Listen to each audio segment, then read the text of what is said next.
hoje, na nossa revisão de era... Que é isso? Não, isso não, não, Você não tem aula? Brasil, olha isso!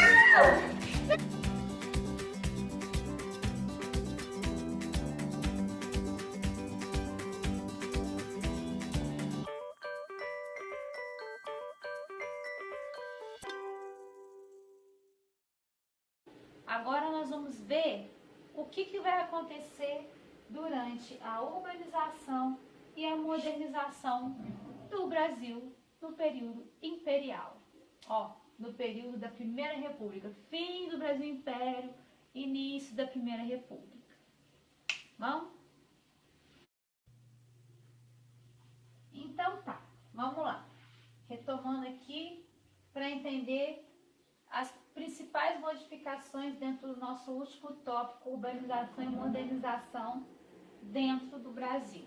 Quando eu falo dentro do Brasil, a primeira coisa que vocês têm que ter em mente é Rio de Janeiro, São Paulo, mais especificamente o Rio, que era a capital federal do nosso país, nesse período aqui. Brasília não existia, tá? Não existia, estava longe. Pensamento de formar a capital federal em Brasília nós vamos ver depois, bem depois da Era Vargas, em outro contexto histórico.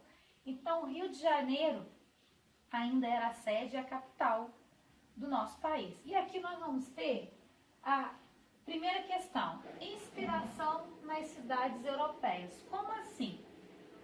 O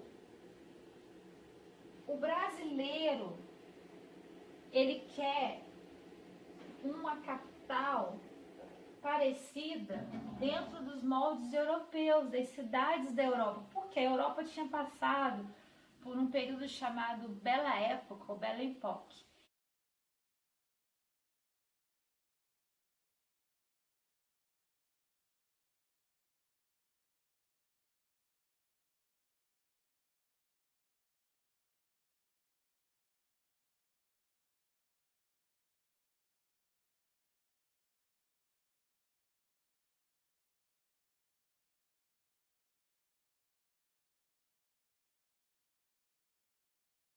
O Belle Époque.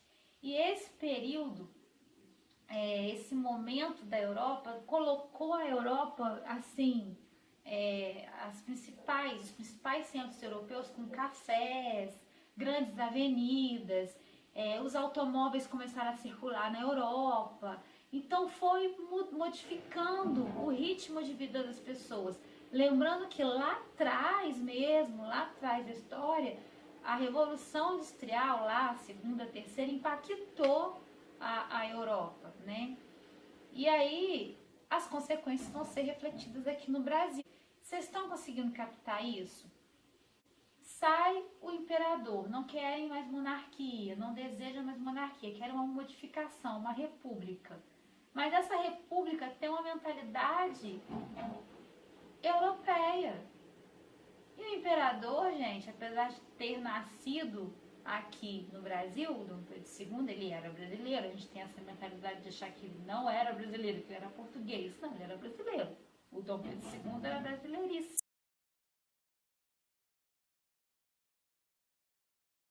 Eu sou brasileiro, com muito orgulho, com muito amor. Vambora, meu povo!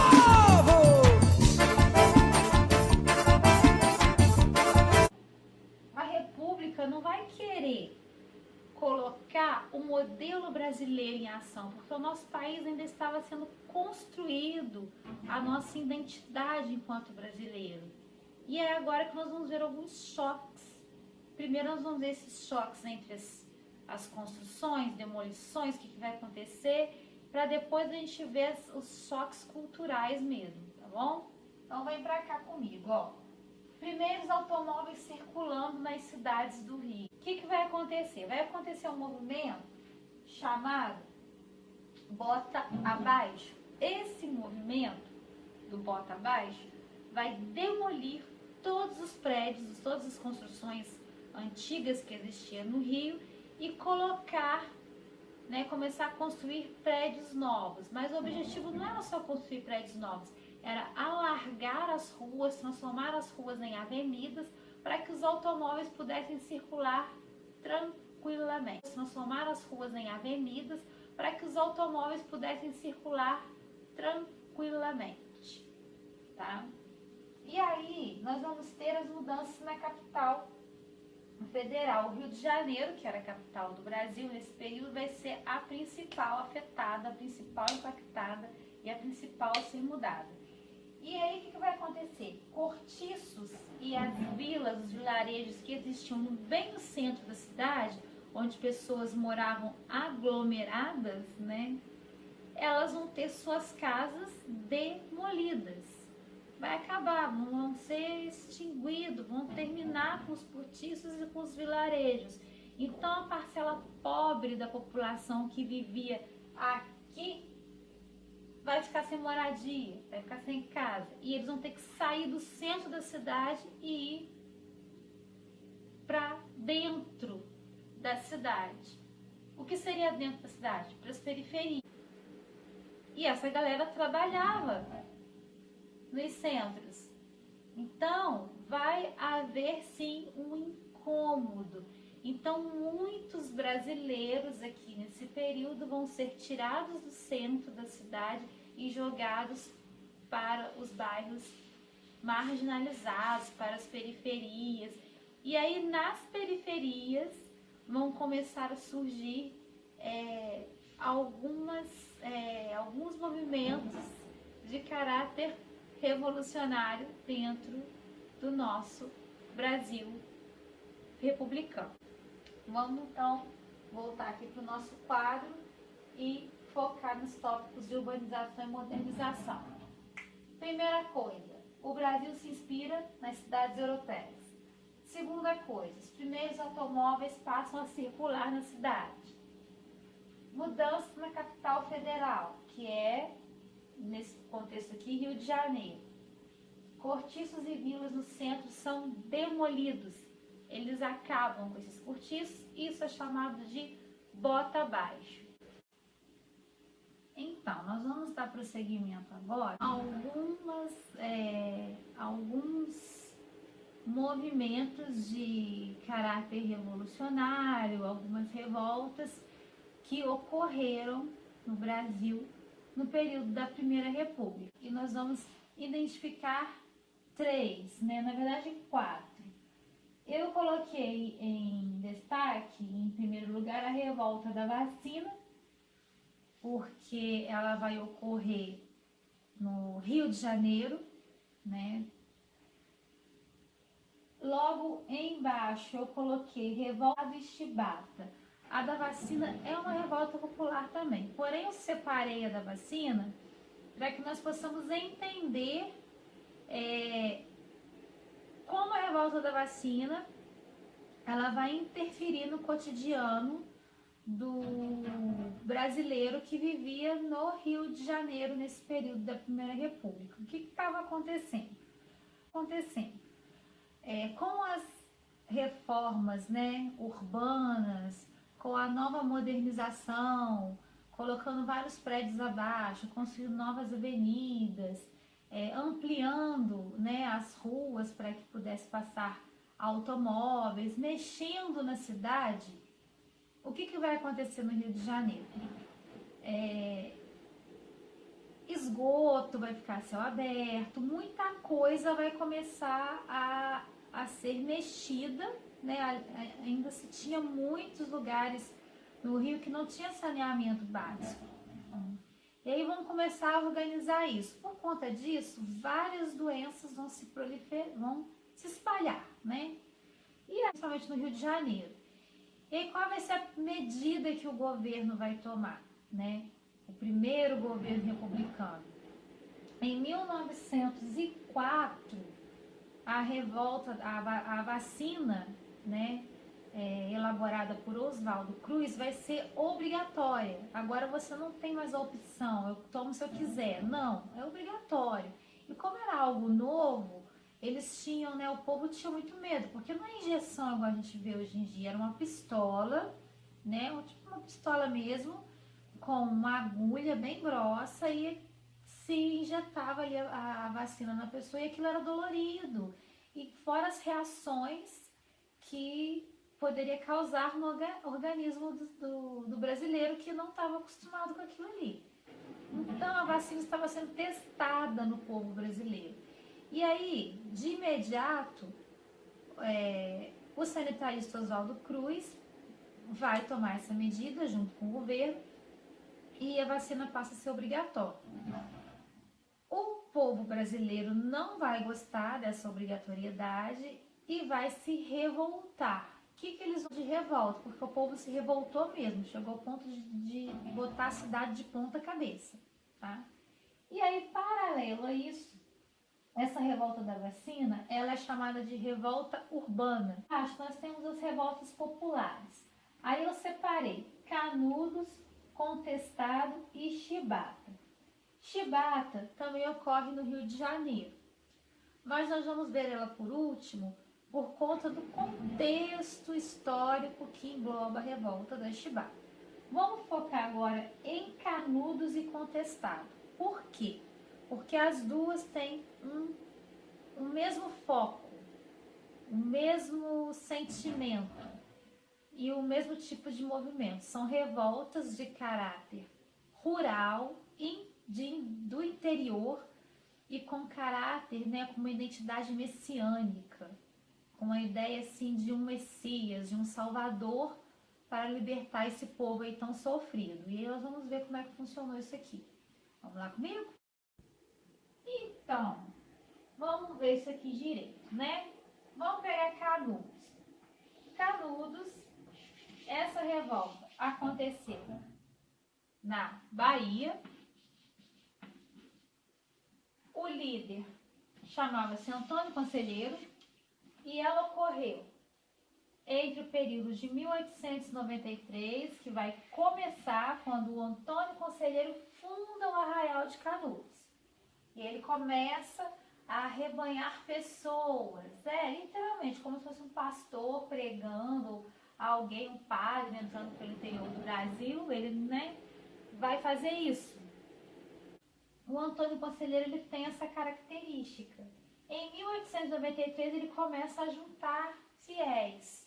Eles estão insatisfeitos com a forma como a República vem tratando o povo do Nordeste.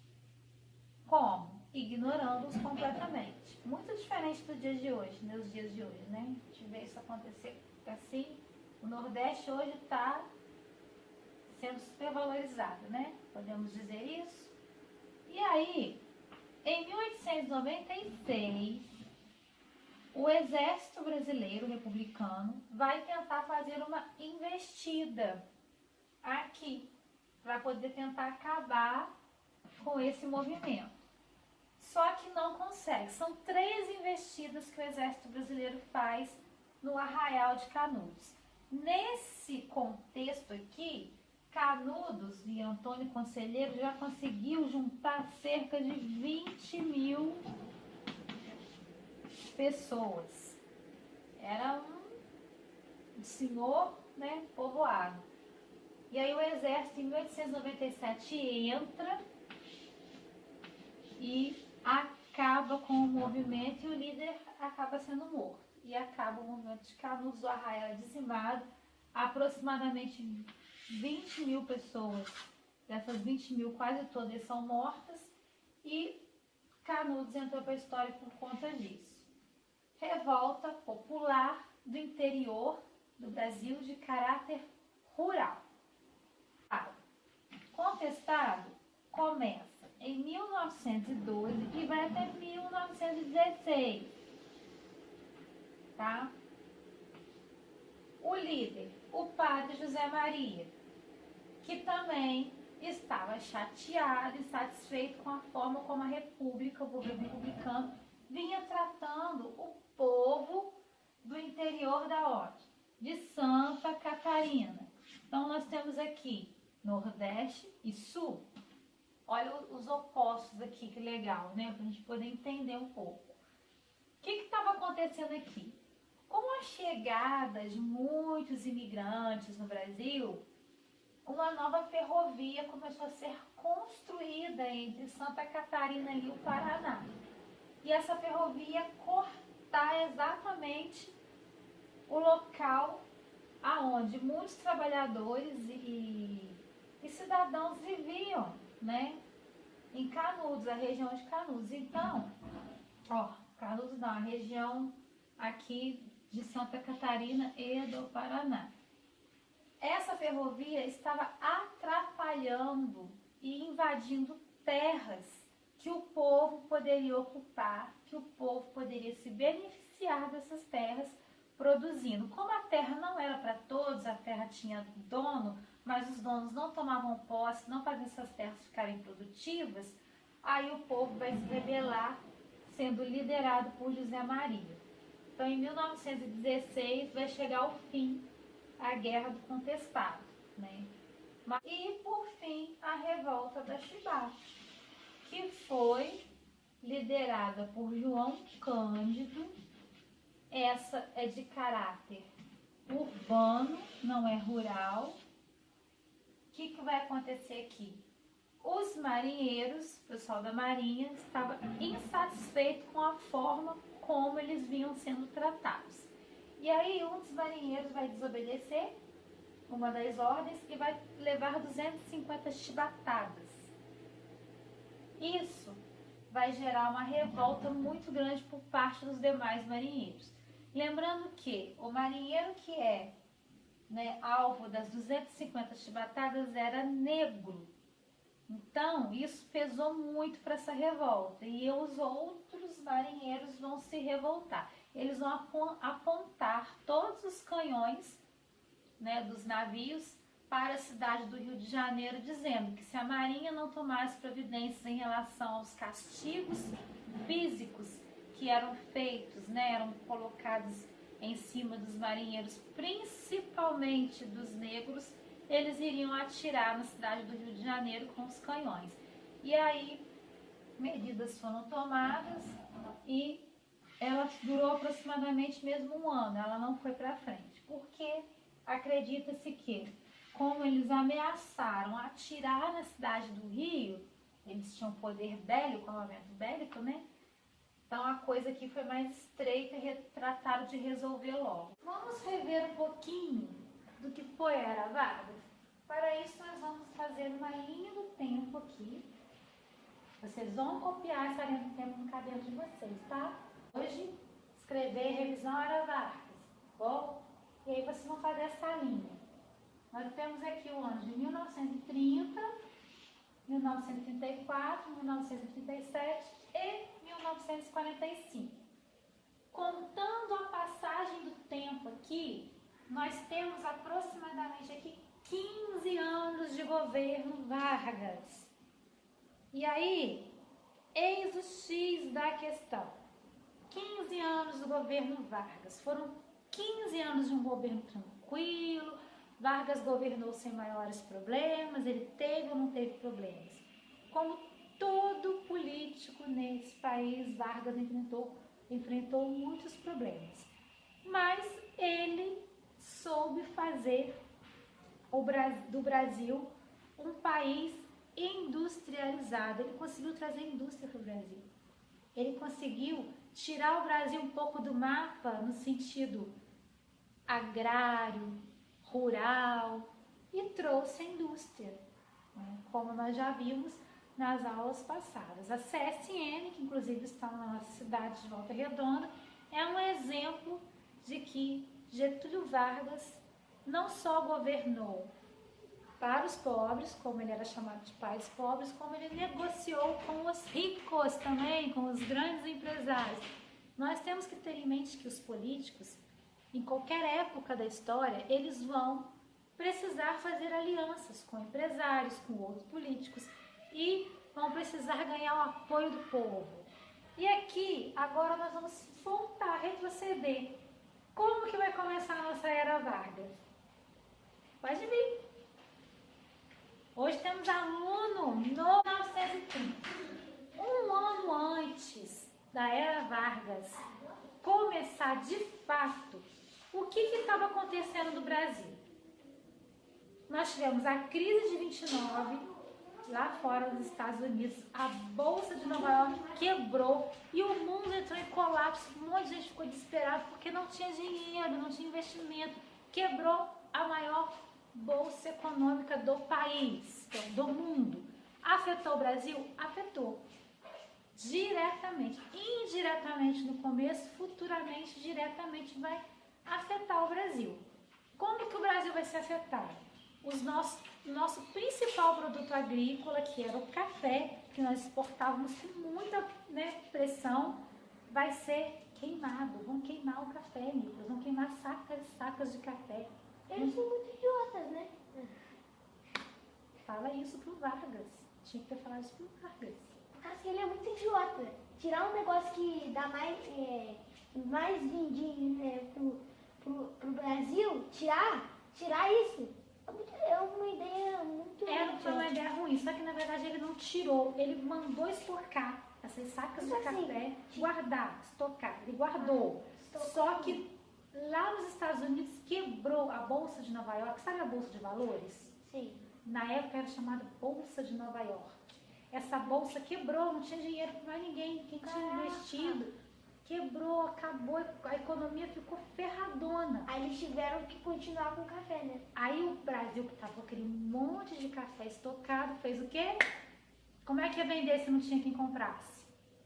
Aí o Vargas mandou tacar fogo no café. Entendeu? Queimamos sacas e sacas de café, Nicolas. Perdemos o nosso maior produto econômico, que era o café. Até hoje nós exportamos o melhor café do mundo. Você sabia disso? Sério? Sério. Pergunta pra sua tia na escola. Então por isso que o vovô faz café tão bom com leite. O café do vovô é supremo. Do vovô deles e do meu pai. Mas vamos voltar aqui. Se o Nicolas quiser continuar participando da nossa aula, está super interessante a sua participação. Isso aí. Estou sentindo falta de alunos. Deus mandou esse aqui. Obrigada. Vamos lá.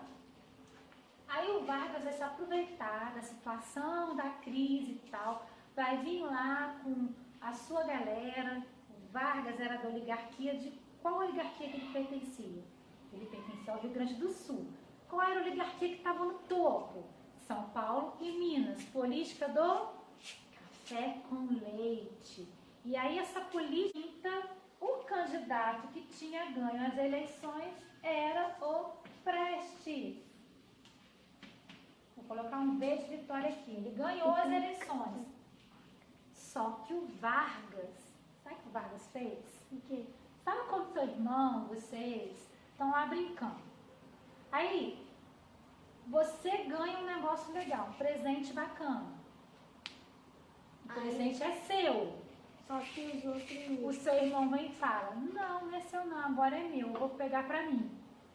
Ah, então o Vargas fez isso com o Prestes? Fez, tomou a presidência dele. Esse aqui ganhou as eleições, votaram nele. Eu já ouvi essa história. Já?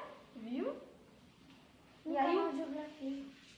Tá vendo? Entra o Vargas. Por isso que nós chamamos de Era Vargas. Ele entra em 30. Esse governo era para ser um governo provisório. O que é provisório, Nicolas? Você sabe? É, provisório por pouco tempo. Pouco tempo, muito Só que bem. tornou por 20 anos.